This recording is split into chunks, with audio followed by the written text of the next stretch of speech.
I'm about to share with you how I saved $1,000 on this cruise. Hi, I'm Kristen from the bargainchasingtourist.com. I've been cruising since 2000 and I actually worked on cruise ships for 5 years. I sailed on Royal Caribbean's Quantum of the Seas, and yes, I saved $1,000 with several hacks that you can copy to save money on a future cruise. So this is a repositioning cruise, and repositioning cruises tend to be cheaper because they have fewer ports and a lot more sea days. So this cruise is leaving its Alaska season, so it left from Vancouver. It's traveling to Hawaii, and then it is traveling across the South Pacific to end up in Australia. These cruises are a great deal. They only happen a couple times a year though.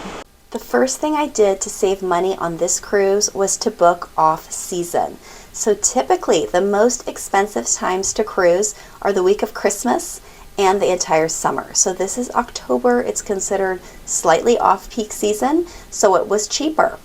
Also, Royal Caribbean has a kids sail free program. However, most of the weeks that kids are off school in the United States are excluded from this promotion. This week in October still applied. It brought down my cruise price significantly. The next way I saved money on this cruise was to book a guaranteed stateroom. So let me explain what that means. When you initially book your cruise, you decide whether you want to hand pick the exact stateroom where you will be, or whether you want the cruise to select where your stateroom will be located. You get to choose the category, meaning inside, ocean view, veranda, but the cruise line gets to pick exactly which stateroom you'll be staying in. I booked a guaranteed veranda stateroom and I saved $1,000. When you book a guaranteed stateroom, though, you run the risk of having an obstructed view. A lifeboat may be completely obstructing your veranda view. You may be under the gym. That's unfortunately the risk you take for the cheaper price. What I did is a hack that might work for you. It's the Royal Up program. A lot of cruise lines have something similar, and what it is a bidding system to try to get an upgrade. With the Royal Up program, about 2 or so months before your cruise date, you can bid to get a higher level stateroom. And that's what I did. I watched several YouTube videos explaining how to do it and hacks for the price. I bid $5 more than the minimum price to upgrade to a non-obstructed view stateroom.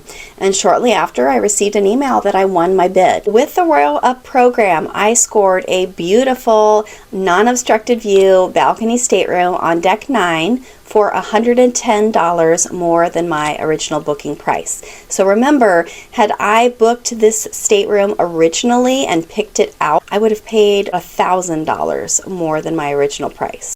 One more thing to consider is I didn't get to pick my final room. Royal Caribbean picks the room when you win your bid. Had I not liked this room, I would not have been able to cancel my bid. I would not have been able to go back to the original room. So just something to consider.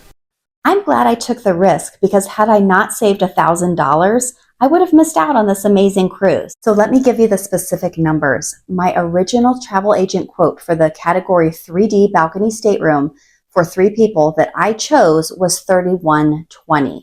Now, by the way, that was one of 3 prices over the course of 2 days from the same travel agency. This shows how rapidly cruise line prices change depending on supply and demand. I ultimately paid $1878.10 for my guaranteed balcony stateroom, plus $110 for my upgrade. So my savings was $1131.90. Of course, there were a lot of factors working in my favor. First, this was a repositioning cruise, which are not the most in-demand sailings. Then I had the kids sail free promotion. And then because this was a unique itinerary on an older ship, the prices to upgrade were probably lower.